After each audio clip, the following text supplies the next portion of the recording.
Bonjour à tous et bonjour à toutes et bienvenue à cette vidéo. Dans celle-ci, nous allons voir qu'est-ce que Google Tag Manager.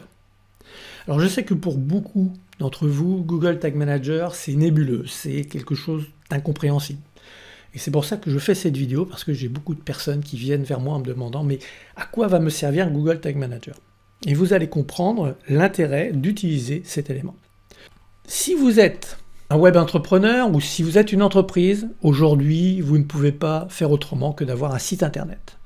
Et quand on a un site internet, on veut recueillir des données, on veut recueillir des datas, on veut savoir ce qui se passe. Et c'est pour ça que l'on va mettre en relation notre site internet avec Facebook, Google Analytics, Twitter, Pinterest et beaucoup d'autres outils. Mais pour que tout cela soit lié, il va falloir installer des codes. Alors peut-être que c'est vous qui l'avez fait par le biais de WordPress, parce que votre site est sur WordPress et vous utilisez différents plugins pour installer les codes que vous fournissent les prestataires comme Facebook, Google, Twitter et Pinterest et autres, ou bien vous avez fait appel à un développeur. Ce qu'il faut bien comprendre ici, c'est que plus vous allez vouloir mettre d'outils et plus vous allez avoir de plugins ou plus vous allez avoir du code sur votre site. C'est pas ça qui va accélérer ou ralentir par rapport à Google Tag Manager. Beaucoup disent qu'en installant Google Tag Manager, ça va accélérer l'ouverture des pages. Alors, c'est vrai si on paramètre certaines choses dans Google Tag Manager, mais autrement, non, puisqu'il y aura toujours ces données qui vont remonter. Ça va prendre peut-être du temps, ça peut prendre 1 seconde, 2 secondes, mais toujours est-il que tout ça, ça revient. Donc, Google Tag Manager n'est pas un avantage par rapport à mettre des codes ou utiliser des plugins. Le gros avantage, il est là. Je vais vous montrer. Vous avez votre site internet, vous avez Google Tag Manager et vous allez demander à Google Tag Manager de vous mettre en relation avec les outils. Et tout ce qui est codage va se trouver à l'intérieur de Google Tag Manager.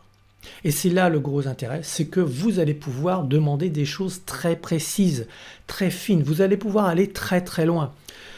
Je prends juste l'exemple d'une page vue. Vous pouvez demander à Google Tag Manager de recueillir les données de toutes les pages vues, mais aussi de recueillir les données d'une page particulière, par exemple la page de remerciement après achat, avec toutes les informations correspondant à cet achat. Et cela va apparaître dans Google Analytics, ça va apparaître dans Facebook, si vous le désirez, bien évidemment. Et ça peut apparaître aussi dans Pinterest, si vous utilisez la régie publicitaire de Pinterest. Ce sont des informations qui peuvent remonter. Par le biais de Google Tag Manager, vous pouvez aller très très loin. C'est le gros intérêt de Google Tag Manager par rapport à utiliser des plugins qui parfois, pour arriver au même résultat, vous allez être obligé d'utiliser des plugins payants, alors que Google Tag Manager, lui, est totalement gratuit. Pour que vous compreniez bien, il y a 3 choses. Il y a tout d'abord la balise. Alors la balise, ça correspond à l'outil que vous voulez mettre en relation avec votre site internet. Par exemple, vous avez la balise Google Analytics, vous avez la balise Facebook, la balise Twitter et la balise Pinterest. Ensuite, vous avez ce qu'on appelle le déclencheur. Tant que la personne n'a pas fait l'action que vous avez définie, il ne se passera rien. Aucune donnée ne remontera. C'est le déclencheur. Et il y a des variables. Dans ces variables, on va dire je ne veux pas cibler toutes les pages, je veux cibler une page particulière et que les données de cette page particulière, quand elle a été déclenchée, remontent. Voilà, en gros, à quoi va vous servir Google Tag Manager. Vous allez pouvoir faire tout ça.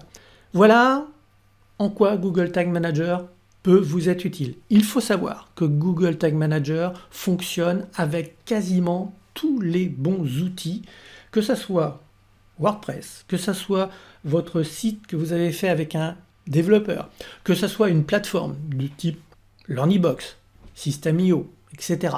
Vous allez pouvoir utiliser Google Tag Manager avec ces outils. Tant que l'outil que vous utilisez pour faire votre site est sérieux, vous pouvez utiliser Google Tag Manager. Excellente journée et à très vite pour une nouvelle vidéo sur Google Tag Manager.